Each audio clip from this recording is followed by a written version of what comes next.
तो मैं हूं अजय कुमार और आज मैं आपको एक ऐसी खबर के बारे में बताने जा रहा हूं जिसने पूरे देश को झकझोर कर रख दिया है।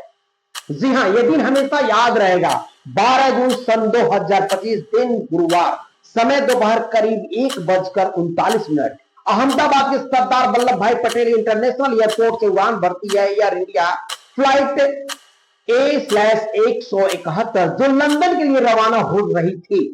लेकिन इस प्लेन की किस्मत में सिर्फ उड़ना ही नहीं बल्कि एक भीषण हादसा का शिकार लिखा था। जी हां, टेक ऑफ के कुछ ही सेकंड बाद विमान अचानक नीचे गिरने लगी और अहमदाबाद के सबसे बड़े अस्पताल सिविल अस्पताल परिसर के ऊपर जा गिरा।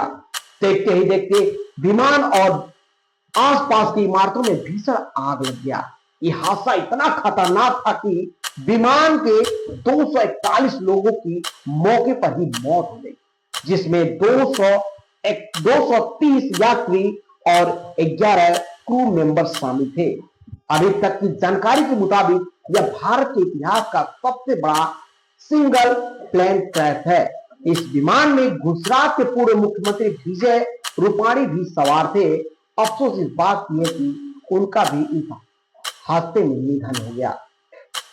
और अब जरा सोचिए, एक अस्पताल के ऊपर विमान गिर जाए, वहां मरीज, डॉक्टर, नर्स, स्टाफ सब कुछ तहस का नहस हो जाए और लगभग 28 लोग से अधिक लोगों की अस्पताल परिसर में ही मौत हो जाए तो कितनी बड़ी हादसा हो।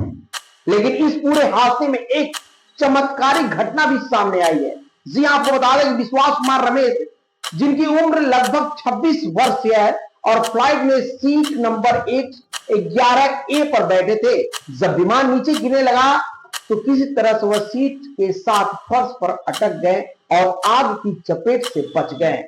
आज वो अहमदाबाद के निजी अस्पताल में भर्ती, आईसीयू में भर्ती हैं और डॉक्टर की बात मानी जाए तो उनकी हालत अभी भी गंभीर है, लेकिन वो होश में है और बोल पा रहे हैं।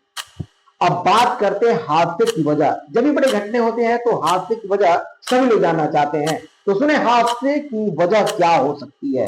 प्लेन ने टेक ऑफ के बाद अचानक स्टॉल किया, यानी कि उसकी रफ्तार कम हो गई और ऊपर चढ़ने की वजह नीचे गिरने लगी।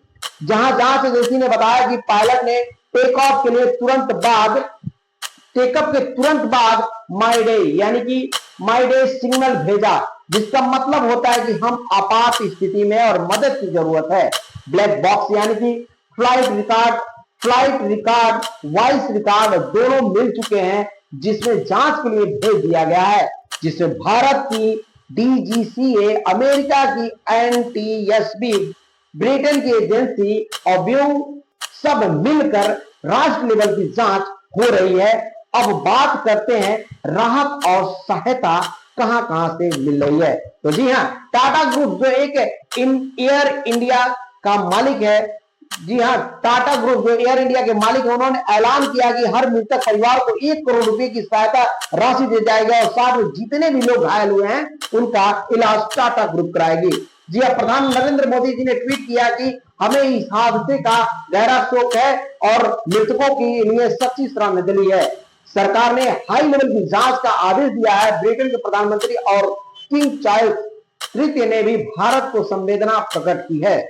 अब बड़ा सवाल यह है कि क्या यह हादसा सिर्फ टेक्निकल फॉल्ट था या फिर कहीं ना कहीं लापरवाही, जिससे कईयों की जान चली गई, घर तबाह हो गया। जी हां, इसका जवाब कुछ ही हफ्तों बाद हमें ब्लैक बॉक्स और पायलट की रिकॉर्डिंग से मिल जाएगा, जो जांच अभी चल रही है। लेकिन एक बात साफ है, आज भारत ने एक बेहद दुखद दिन देखा है।